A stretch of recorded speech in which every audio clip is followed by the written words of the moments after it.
Hello and welcome to the Matt's Movie Reviews Saturday Conversation Show, an interview series where I talk to entertainment personalities, content creators, and filmmakers about their work and love of film. Today's guest is Ian Nathan, one of the UK's best-known film writers who, after 20 years with Empire magazine, has written numerous best-selling books that analyzes the work of Ridley Scott, Martin Scorsese, Steven Spielberg, and many more. Ian's next venture is The Thing Expanded, a documentary that delves into the 1982 John Carpenter classic that still remains one of the best sci-fi horror movies today. And The Thing Expanded is currently available. It has a digital release right now. You go to thethingexpanded.com. You can order now. I highly recommend people watch this documentary, even if you are a Thing novice or a Thing expert. There's so many that you can take from this documentary. It goes for around 5 hours. Incredible lineup of guests, including the film stars such as Kurt Russell and Keith David, John Carpenter, of course, in there, and many other people as well. And I really, really, really recommend people do that. I will have the link in the show notes below, as well as the link to Ian Nathan's books on his Amazon page as well. I'm going to have that there in his Instagram so you can check out Ian's work. And Ian, I thank you so very much for joining me today. How are you? No, thank you, and a very kind introduction. Makes me sound very august, like I've been doing this for far too long. Well, you know, us writers have got to stick a look out for each other, right? So I'm more than happy to provide a nice introduction for you and well deserved as well. Before we get into talking about yourself and your career, I want to talk about the Yeah, thing expanded. So you already done the creative VC experience for Aliens Expanded, which you did a few yeah. years ago. So now you have the thing. How does the thing become the next film to do a deep dive on? How does that kind of come up in conversation? And when was it that you realized that this was the film that you wanted to dive into next? Well, we were coming to the end of Aliens Expanded, and we knew the format was versatile. That, the expanded format basically takes the finished beloved film and then analyzes it sort of sequence by sequence. So you accept there's a finished film. It's not like a making of where you go back to the beginnings. You do it from the outside in almost. And it was very forensic and detailed. And we thought, this is really great format. So we wanted to keep it going. And before we finished Aliens, we started talking about what other property, what other work would fit the bill. And there's a kind of very significant bandwidth about the kinds of films that work for the expanded format. They've got to be genre, and that's kind of our métier, that's our world. So sci-fi horror is almost the best. You get a bit of best of both worlds. They had to have a really significant fandom that was very passionate about it. It's one of the reasons we did Aliens over Alien to begin with, because it had this fandom, this relationship with those characters in that film. So we wanted to keep that going. But also the film itself needed to offer you, something. It needed to give you kind of material to delve into. It needed to give you questions to try and answer. And the thing just kept coming up. We just sort of talked, we talked about other things, Predator, and we talked about other properties, but we kept mentioning the thing. And I have to say, it's almost like the thing chose us. It wasn't the other way around. It just seemed really obvious and clear. And in some ways, the thing is better than even Aliens for this format because Aliens isn't a mystery story. Yeah, what you it's a survival story, and what you see is what you get in a terrific way. But with the thing, there were so many consciously unanswered questions from Carpenter that just lent themselves to the kind of inquiry we do. And that sort of gave me another dimension. So it was like, not only did we have the story of the film's making and its appreciation, its love and its themes, we had this strand of what ifs that go through or what's happenings that go through the film that we could pick away at. And I should add that we don't pretend we're answering and solving the thing because you're Hmm. not meant to. The unanswered questions is the point. But that does mean to say we don't have a great deal of fun trying to and hypothesizing answers. So that was everything about the thing sort of offered us this kind of bounty for the expanded format. So quickly it coalesced and we went, right, we're going to go from Aliens Expanded. Almost with only a couple of weeks rest, we sort of got going on pre-production on the thing. The really cool thing about these retrospective kind of documentaries is the different interview heads that kind of pop up in these films that are really kind of surprise. Of course, you're going to have the authors of the film, whether producers, filmmakers, the stars, and all that. But this film, I'm watching it, and whoa, Stephen Colbert is there, and wow, you're talking to an astrobiologist about aliens and things like that, and how they kind of Yeah, like this kind of stuff. I like those kind of those little things that kind of show number one how far what range the fandom is, how far yeah, ranging the film is in regards to its philosophical and science and other kind of things, its aspects on it that gone into these different worlds, and how all of it kind of like it has created this vast community of people who like this one film, but coming from yeah. all different reaches of profession and world and what have you. I think that stuff's really cool. Yeah, yeah. It's all about sort of bringing a kind of authenticity and authority to bear on the documentary. The film is already authentic, Hmm. but my inquiry into it needed the same kind of authenticity and authority. Plus, as you're suggesting, it's a variety of fandom. You're talking about a community. You're talking to and about a community of fans that's thousandfold, if not larger, than that. So you can't interview 1,000 people. But you want to sort of bring that sensation of a lot of voices to the documentary. One of the reasons it's 5 hours long is there's this great shared experience going on between us and the backers and us and the people involved. Then you have to think about, obviously, you want the people involved in the original film, the voices of, like, as you say, Kurt and John and all the actors, and people like Todd Ramsey, the editor, and Dean Cundy, the cinematographer, and Larry Franco, associate producer, very important person. And so you get from them the sense of memory and storytelling that is kind of your backbone. But then on top of that, you want to place a kind of analysis from passionate people and passionate people who are knowledgeable but also entertaining. Yeah, it is a performative art. If they're boring, then people are going to get bored no matter what they Hmm. say. So that was a factor. And obviously, it's great to have big voices, so you start to sort of explore who is very into the thing. Josh Weiss, my producer, had written about the thing quite a lot. I had knew about Stephen Colbert and knew about Frank Darabont. So these guys are, they're not just fans; they're obsessive fans, and that's kind of what we were looking for. So it became a little bit of a detective journey in terms of finding the right people. But that mix is all important. You're not, you're one of my big kind of the big albatrosses around my neck is you're trying not to be a making of. You're not a DVD extra. You're trying to transcend that and be something new. And that's about having that sort of sense of relationship between the people in the film and the people watching the film, that they think the same way. That when you listen to Stephen Colbert talking about his obsession with the thing, you go, yeah, that's how I think. That's what I'm like, and that's really crucial to how it works. This is the part of the interview where I kind of dive into the origin story of the All right. person I'm talking to. The question I always ask is to begin this is, do you remember your first film experience? Was it cinema? Was it video? Do you remember the film and do you remember the experience that came with that? Um, it's a good question. I don't know if I have a precise answer. Obviously, I'm too old for it to be video. Video didn't arrive till I was in my teenage years. Okay. Um, in terms of cinema, there must have been sort of Disney films. Yeah, I was taken to as a very small person. I think there was a Peter Pan, and there was a Jungle Book, but I don't know whether they were my first. My dad and my mum were both huge movie fans, which they sort of imbued into me. So I had a very clear memory of, I grew up when there were three channels on British TV, and that was the only way you could watch movies at home was through the television. And the big movies only arrived on holidays. So it was a public bank holiday or it was Christmas. And my parents are very good at saying, there's a Bond movie coming the next bank holiday. We're all going to watch it. And I would get excited about the prospects of watching the film. And, watching Dr. No and From Russia with Love, lived up to whatever, excitement had been imbued into me. So this idea of film became very thrilling to me very early on.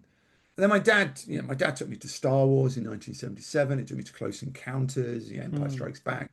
I've got a whole sort of list of films that I went to see with my parents, but Bond movies every summer, to the point where I would go myself and the age, and then you get into the early Spielbergs, and gradually my kind of tastes broadened. As video came along, I got more interested in thrillers and it sort of widened like that. But it began with those kind of core films I think I share with a lot of people.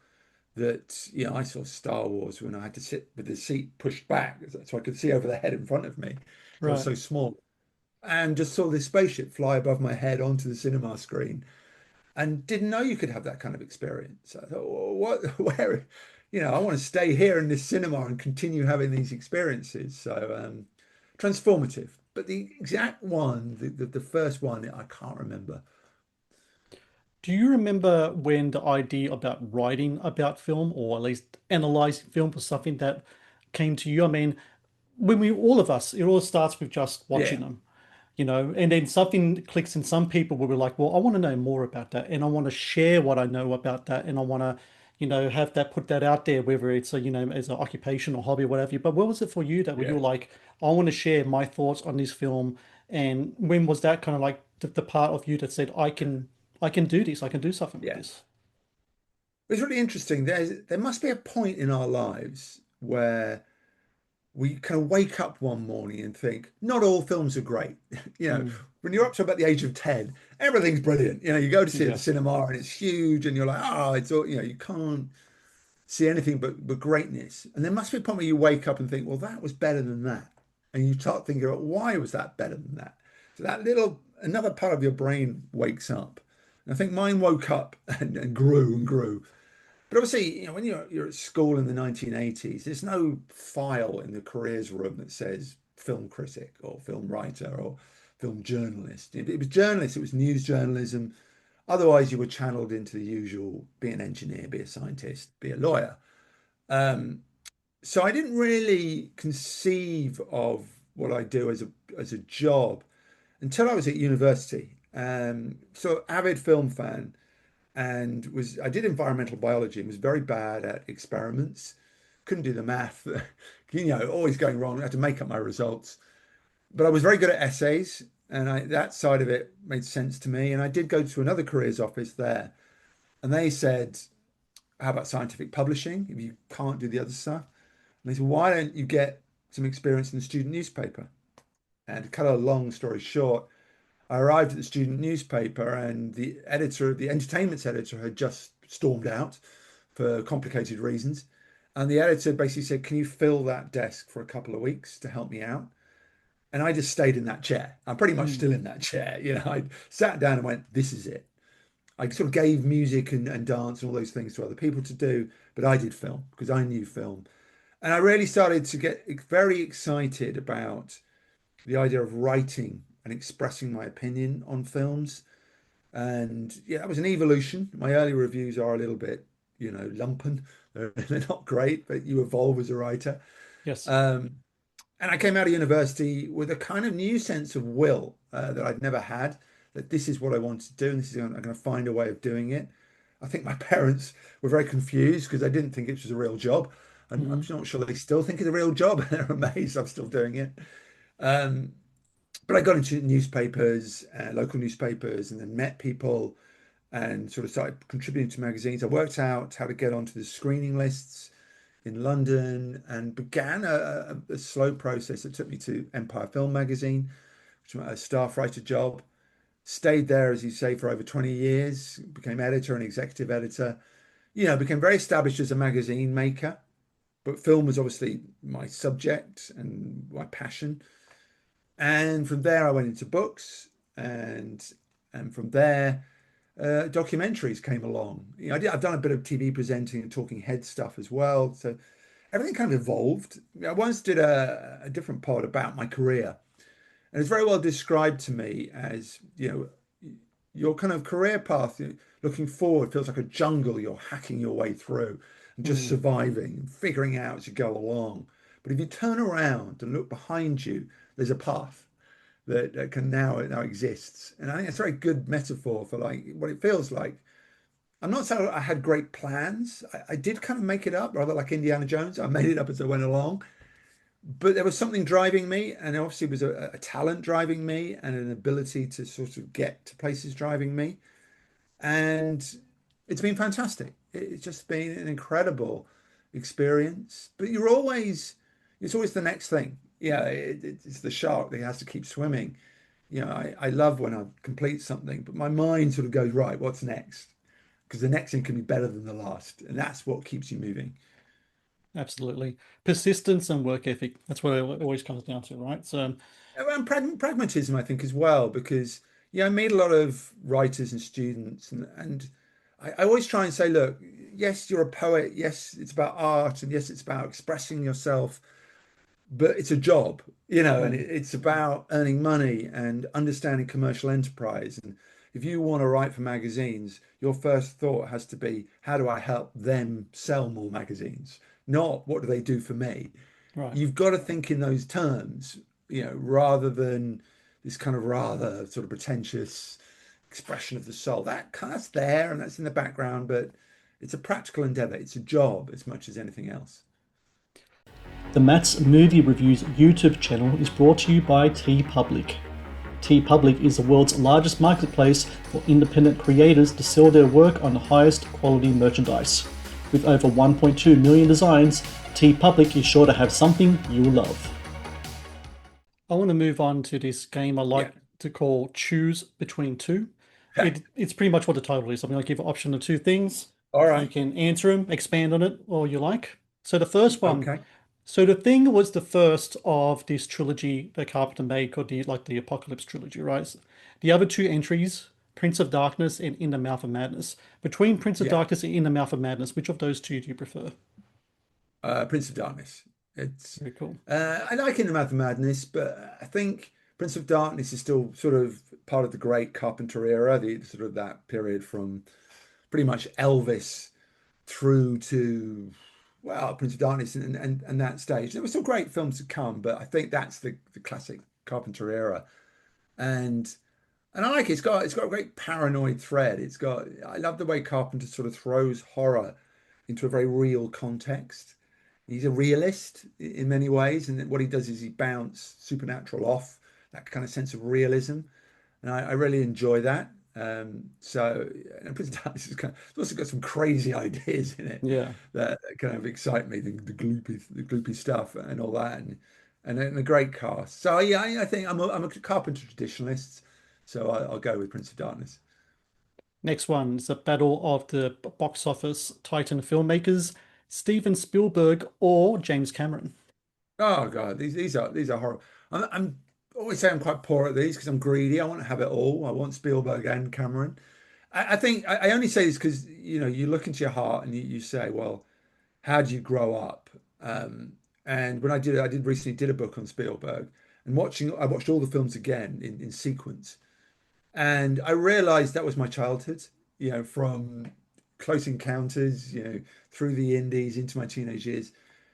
Yeah, I sat down to watch E.T. again and was crying within 5 minutes. Mm. Not just at the emotional thing, just how good it was.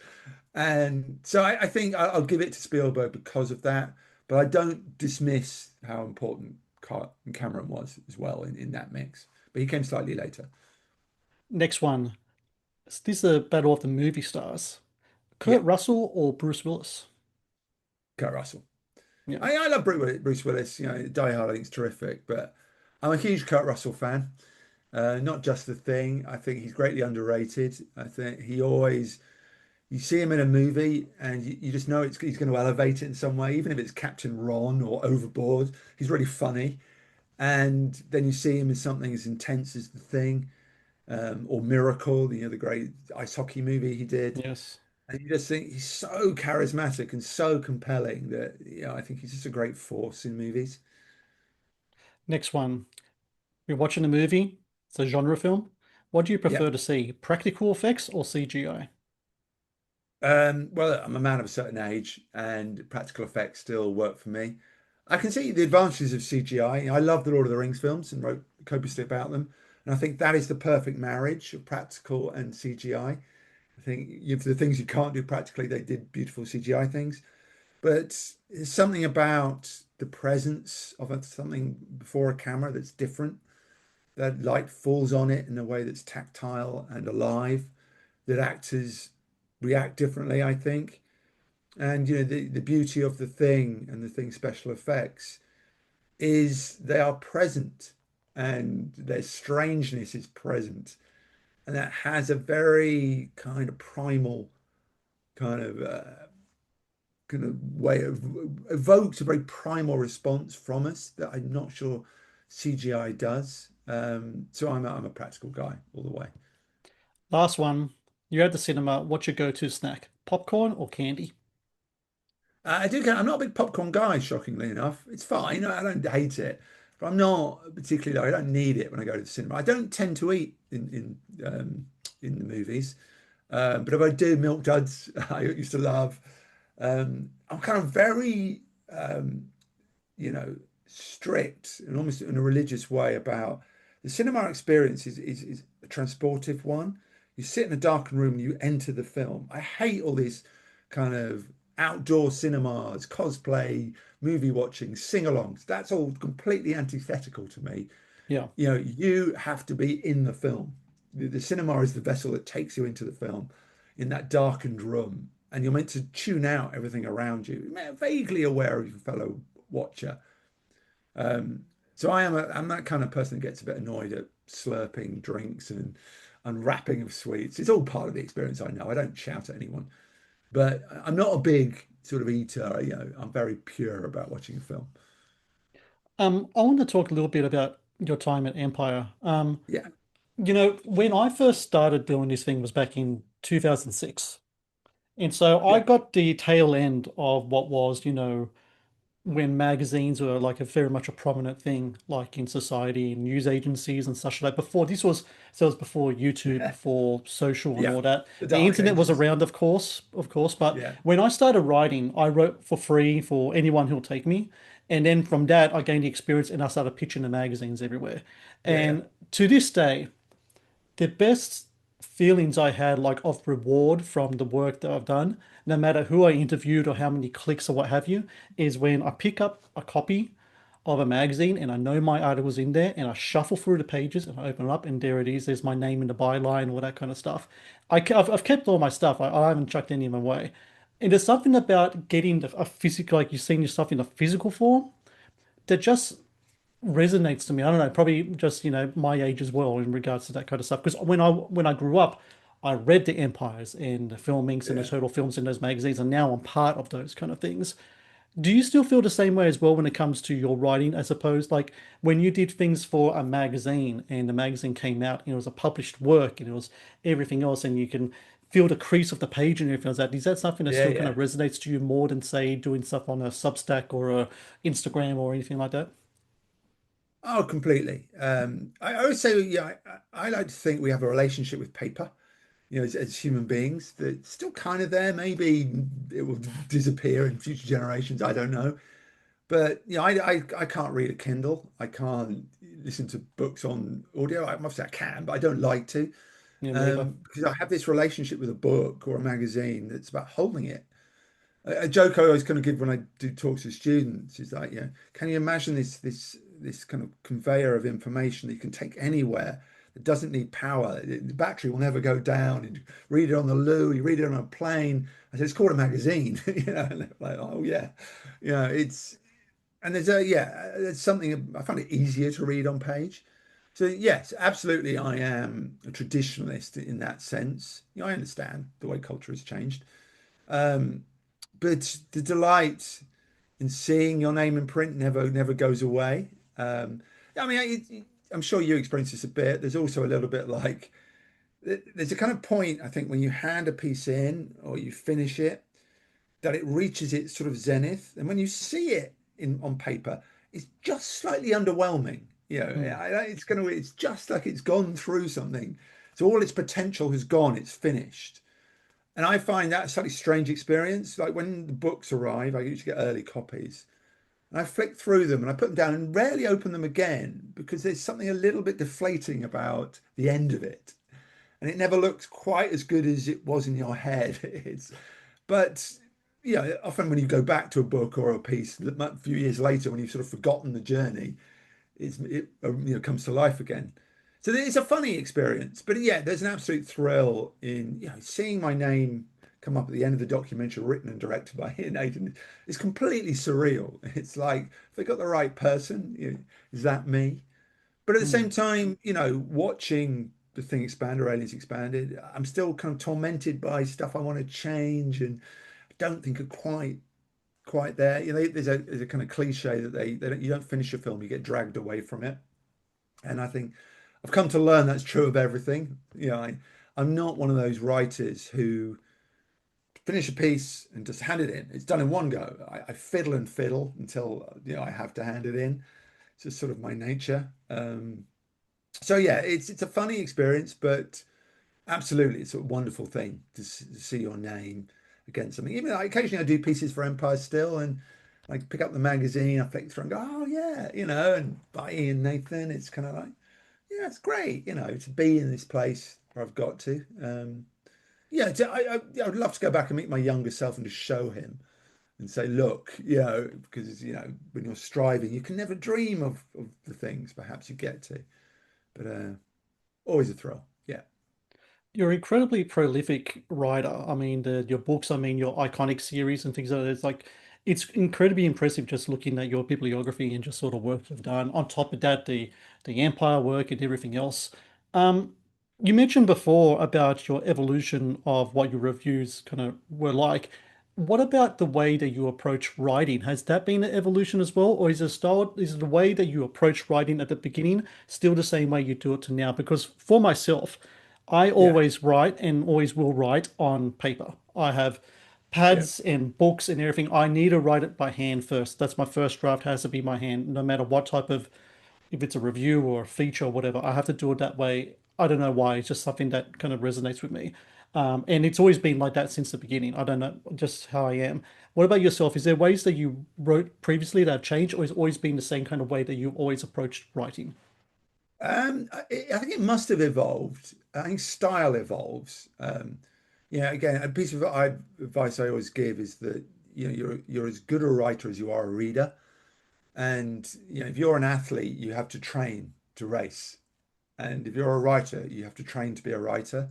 You have to read, and you have to continuously read and borrow and steal and homage, however you want to put it. And I think that has come to me over the years. That keeps coming. I'm never happy. Um, you keep evolving. In terms of how I go about it, yeah, I think that I do less reviewing now. I did a lot of reviewing in my early days in Empire, and I don't really in sort of more up to date terms do that anymore. And I did take notes in during screenings, although often they were unintelligible when I got out of the screening. And I would sort of try and put ideas together to begin with. Yeah, I think it's always, I think you're right. I think it's a discipline in doing some stuff on paper. I don't do everything on paper because I think the ability to kind of fiddle with copy on a computer screen can sort of have you going around in circles. Um, I think there's something very disciplined in paper. The great British writer Alan Bennett, he refuses even to use pads.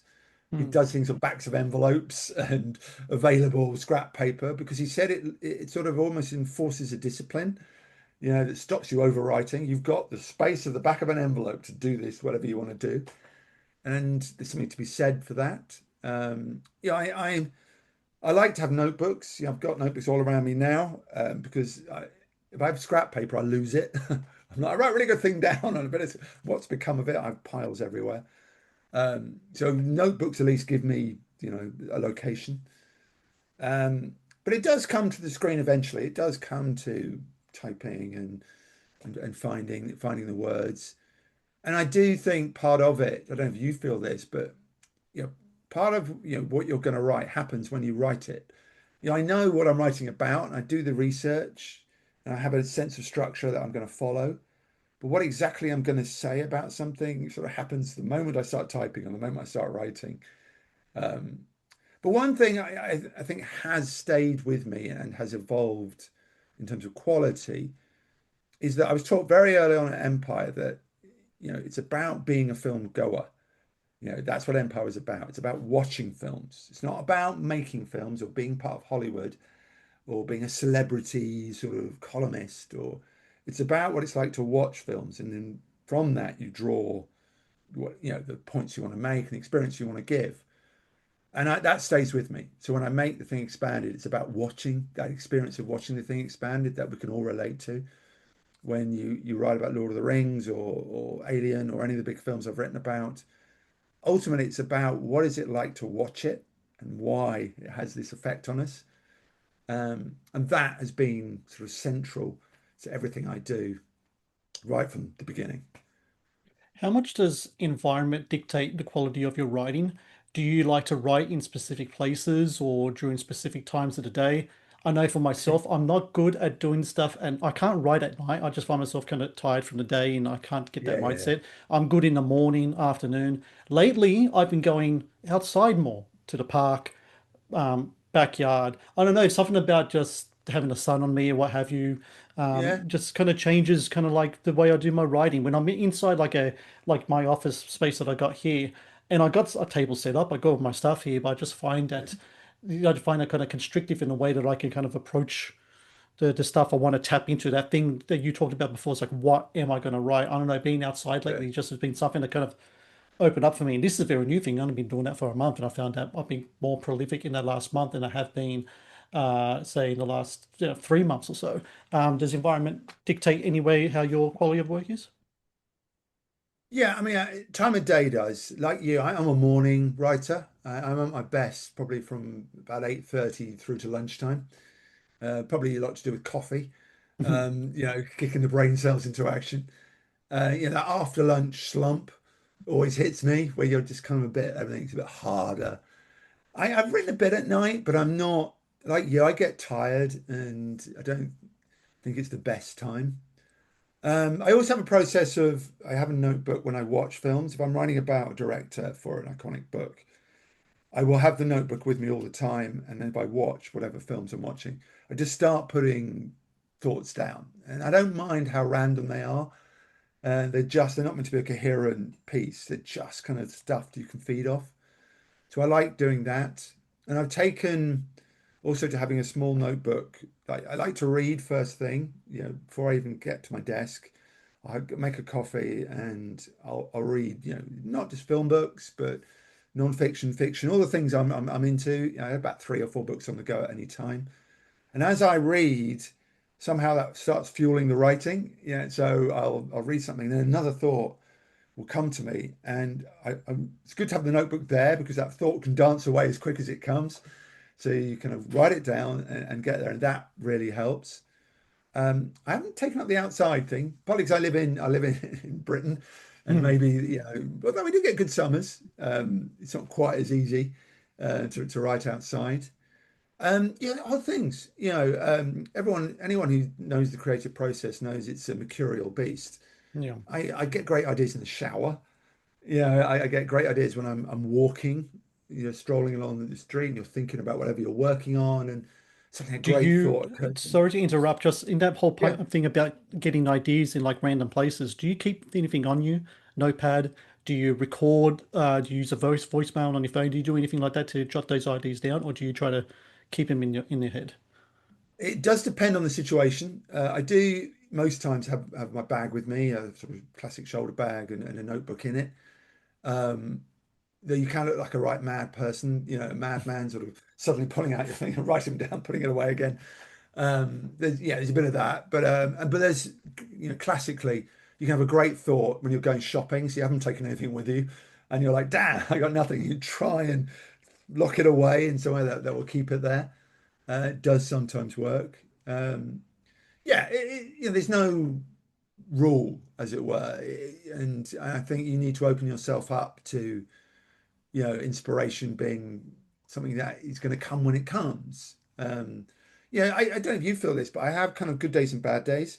I have days when writing is just a drudgery, Hmm. and what you're putting together is just it's a sort of bag of spanners. It doesn't really, there's no flow or coherence, and And it really is just a case of get something down, Yeah. build pieces together. And then the next morning, you get up and you look at it and you just start sort of trimming and moving and sort of something emerges and there is something there. So, as a piece of advice, I would say always keep writing, even if it feels awful, even if it feels like you're just making this mundane stuff, you're writing a list. Yeah, it doesn't matter. Do put it on page because the brain will feed off what's there. I think my best writing happens stage two. Stephen King talks about that.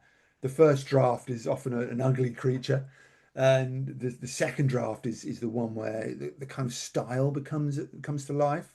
But that first draft is so important. You don't get the next stage without it. And I've learned this is true also in filmmaking that when you put your first assembly together, it's pretty ugly. It's full of repetition. It's full of kind of whiplash, changes of subject. It's confusing, and you feel like kind of a little bit of despair.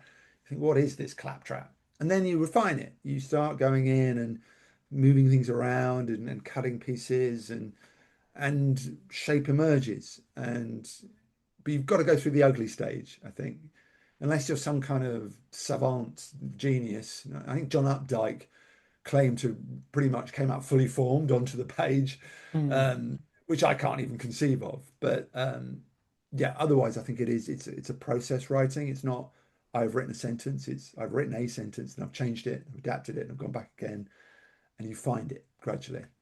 It's kind of like sculpting. You got to throw the clay Yeah. at the whatever, and then afterwards just chip away all that stuff, and there comes the Yeah. form. I like the metaphor of painting, especially oils, because it's about layering.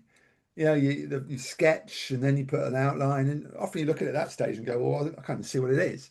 But then the more you do dabs here and there, tiny touches, adjustments, beautiful picture emerges. Yeah, absolutely.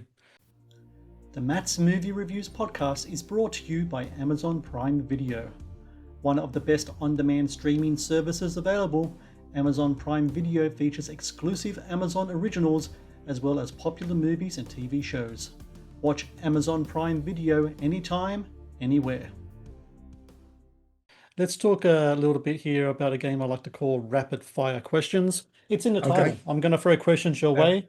You kind of answer the first thing kind of pops in your head and be All right. happy to expand on it. Please do. Okay, so I know throughout your career, and now you're as a writer, editor, filmmaker, you have interviewed many people, filmmakers, um, actors, what have you. Has there ever been someone you haven't interviewed that you would have loved to have done so throughout your career? Oh God, thousands of people I'd love to have interviewed. Very some for very specific reasons. When we did Aliens Expanded, I really wanted to talk to Walter Hill. Hmm. Because I think he's vitally important in the whole process of those aliens films and doesn't speak very much about them. He said no. And I would love to have just had that alternative viewpoint. With the thing, Rob Bottin, he's a recluse. He doesn't do interviews anymore. Tried very hard, but he wouldn't do it. So there are those kind of sort of practical ones you kind of want for your story. You know, I, I would love to. I've met Spielberg, never interviewed him. I would love to do that because he's so important to me. So lots. I love talking to directors. Yeah, don't get me wrong. I love talking to all sorts of different people, but I especially love talking to directors. Me I too. love learning about how it happens and how they create, and I get a lot from that. And often very, very smart people. So you can get a very stimulating interview from them. And I don't think there's a director alive I wouldn't like to speak to because I just love that kind of that process. And of course, there's the ones that have gone. I could never get a chance to interview. God, to be able to interview Alfred Hitchcock, Hmm. or James Stewart, or Howard Hawks, or Bette Davis. That era of film. I would love to just know what they were like and experience that. Next one. Again, throughout your career, I'm sure you've been on many movie sets and done interviews and such. If there is a movie set you would love to have visited throughout, like all your favorite movies, which one would you have liked to have just stayed like on like a few days on just to see how all the chaos or anything else would have looked like just in person? Um, I mean, again, this is it's opening up Heaven's Gate to me, saying which, what would it be like to be on Unforgiven or, The Good, the Bad, and the Ugly? Imagine being on that set. Oh my God. But I would say Alien, I would love to. I know it's a very tense and difficult set at times, but imagine watching the chest burster, Mm. not being too near because you get covered in stuff, but if you're saying of being a silent observer and not Yes. interfering with people, to be on Alien would have been incredible. Um, and then, yeah, as I say, to be one of those great Clint Eastwood westerns, to be out in the kind of the great outdoors. I love that side of filmmaking where it's sort of the environment is incredibly important.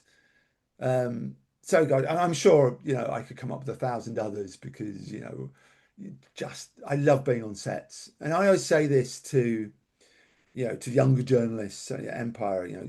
You have to wait around a lot. I don't know if you've been on sets, but you have to wait around a lot to do your or what you might think of as your job, the interviewing, because the filmmaking comes first for obvious reasons.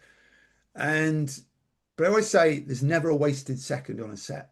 Even if you are not doing anything, you are watching, absorbing. Detail is God. I read the Cameron Crowe memoir quite recently about his early times as a music journalist, and he talks about going on tour. I think it was the Allman Brothers for the Mm. very first time, and said this great sentence: "It's the story is everything." It's everything you see and hear and feel and touch. And I thought that's so good, and I think that's true of what I try and do.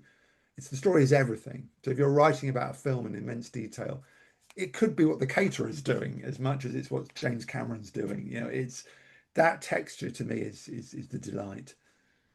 Um, Next one. What's the scariest moment you've seen in a movie? It doesn't necessarily have to be a horror movie. There's been scary mo moments in the movies, but what's one that really pops in your head as a scary moment that really terrified you? If I can do TV, but it does fit. I was 9 years old, and my mum let me watch Salem's Lot, the Toby Hmm. Hooper one, on Yeah. on TV, which I think is terrific, and still one of the best King adaptations, I think. And there's the bit. Not only is the bit where the child scratches at the window, which is, did me enough, but there's the bit where the guy's in jail and the kind of mist comes in and Mm. up it springs, goes like that. Oh, yeah, she had to turn the TV off. She had to get me into bed.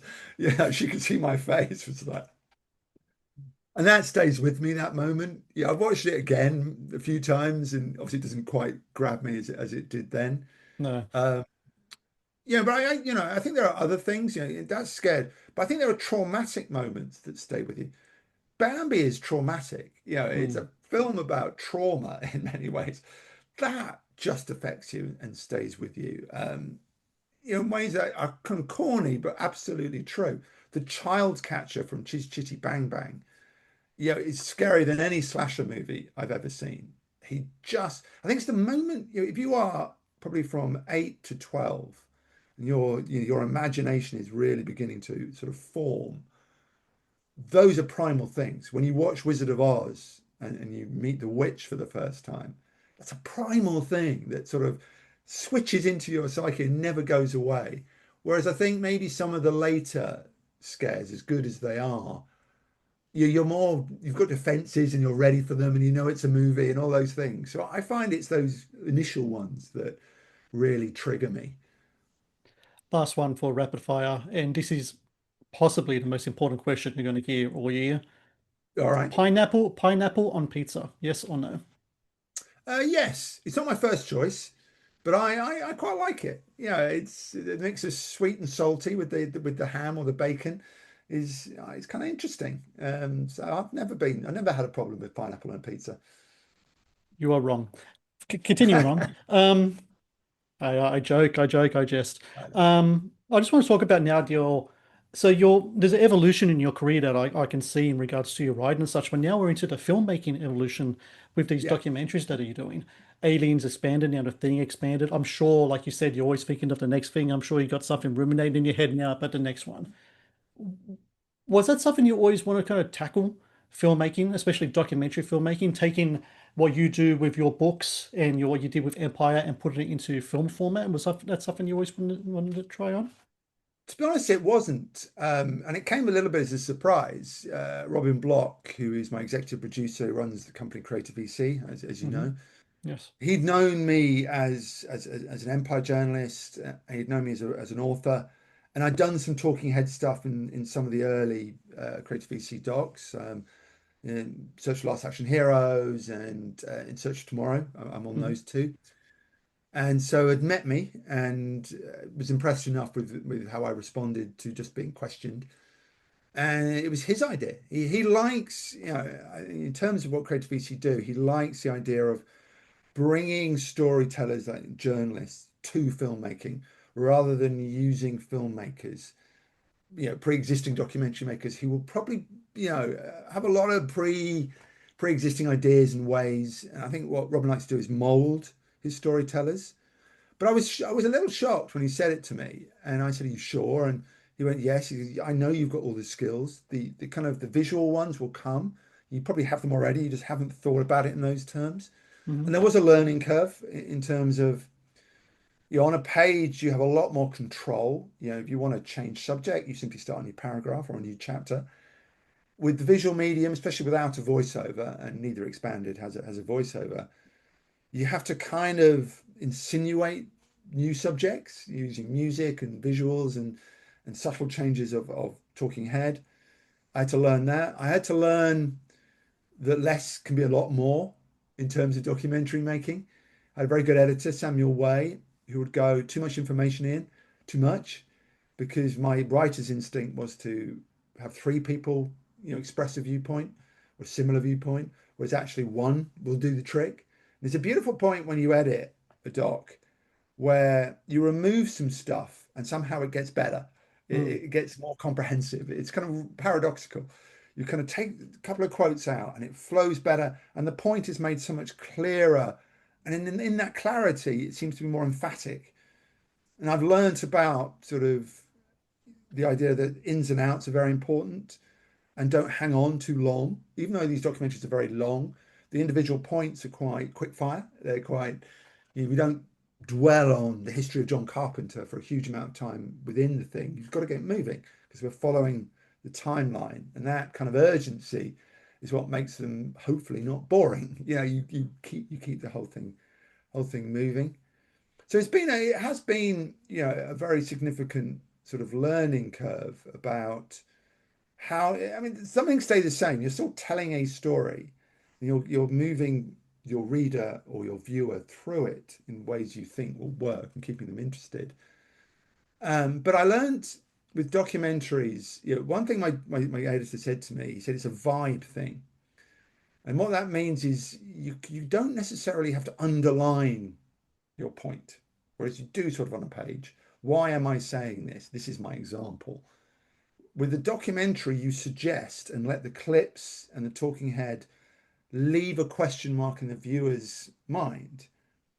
During the making of Aliens, I went to see a talk by Thelma Schoonmaker, the brilliant editor, Scorsese's great editor. Yes. And she actually was talking about the Powell and Pressburger documentary she had edited that Scorsese presents, because she used to be married to Michael Powell, so she's very personally invested. But she said something so powerful at that talk that really helped me out because I was really struggling a bit at that point with Aliens. She said, a great documentary does not answer questions, it only asks more questions. Mm. And if you're not asking more questions, then you're failing. And I thought, that is it. That's the point. You're not saying this is the last that will ever be said about the thing. What you're saying is, here's a lot of thoughts. Now I want you to go away, the viewer, and carry on thinking. That's the point.